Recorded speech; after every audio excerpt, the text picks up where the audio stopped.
Episode 9 is set to end the Skywalker saga and the sequel trilogy itself by writer and director J.J. Abrams and Chris Terrio. This is Mike Zero. If you guys are new to the channel, do make sure to subscribe to see future Star Wars content.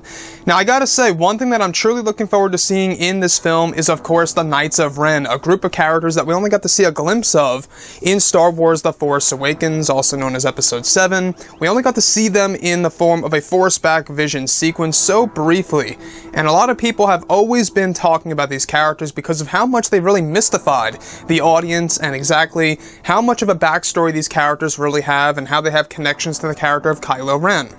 Now, these past couple of weeks or so, we've been learning a whole lot more about this film when it comes to some of the set leaks, the set designs, the concept art and storyboard descriptions, etc. One of which has all to do with the characters of the Knights of Ren. And what's really intriguing is that one of the Knights actually has a deep connection to that character of Luke Skywalker portrayed by Mark Hamill in this movie.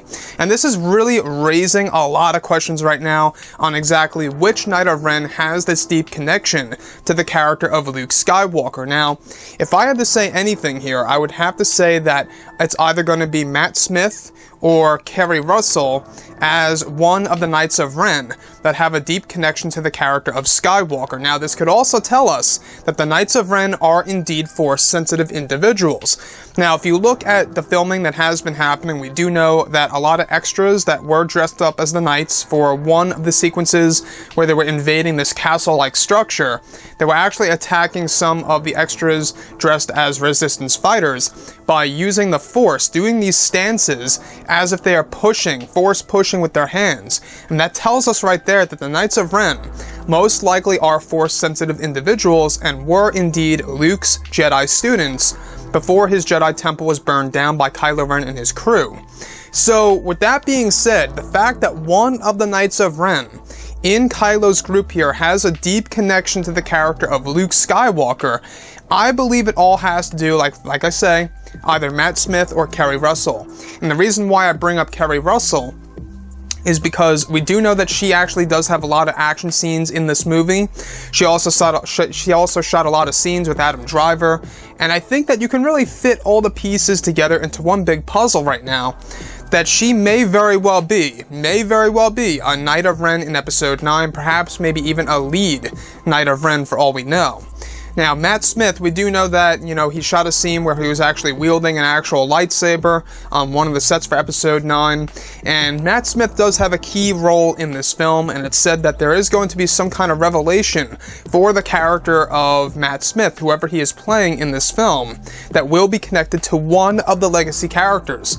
And that's another reason as to why I believe that this Knight of Ren is going to be Matt Smith, because Matt Smith's character is not only a key role, but his role is actually connected to one of the legacy characters. So, the fact that there is a connection here, there's multiple possibilities of what's really going on.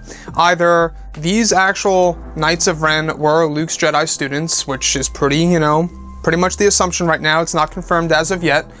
However, the other thing is that maybe this Knight of Ren is actually with Kylo Ren, but he's not really with him, or she's not really with him. Maybe it's like an undercover type of thing, where Luke sent her or him into Kylo Ren's group for all we know. Now, we do know that J.J. Abrams aims to really, do a lot of different things with this movie and really kind of shock the audience and show us things that we didn't see coming, which I think is honestly surprising and something that is really fascinating to me as a movie. When I go into a Star Wars film, especially if it's kind of like taking after the events of the original trilogy, I really do expect to see a lot of surprises and a lot of shocking moments and whatnot. And I feel like a lot of those moments were absent from The Last Jedi. Luke's Force projection, it didn't really surprise me too much. It was unexpected though, but it left me a little bit more of a letdown than I was surprised and shocked and satisfied. But moving on from that, I think that the Knights of Ren, we do know that J.J. Abrams loves those characters. He even said before in the past that he really wants to someday see a Knight of Ren movie. He would actually be able to see something like that come into fruition. And, with the whole entire Disney deal taking place and how J.J. Abrams may very well get that deal, there's a big possibility that he's going to make more Star Wars movies. So if he does get that deal with Disney and Lucasfilm, where he's going to pretty much, be the primary creator for everything Disney and whatnot, I think that we can all expect to see more Star Wars movies coming into the play here by JJ himself. So, about the Knights of Ren, I gotta say, we do know that at least 2 of them wield lightsabers in this movie, which is another thing to look forward to.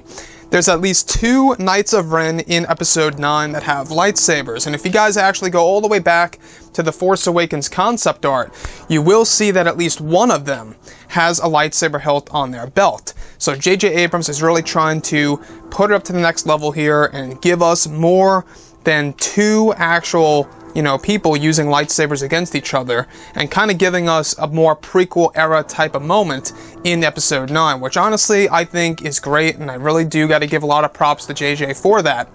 Anyways, guys, drop a comment below. Let me know what you think about all of this in the comments. And if you guys did enjoy the content for today, do make sure to drop a thumbs up on this video to support the channel. I thank you all so very much for the kind support, and I'll catch you guys next time.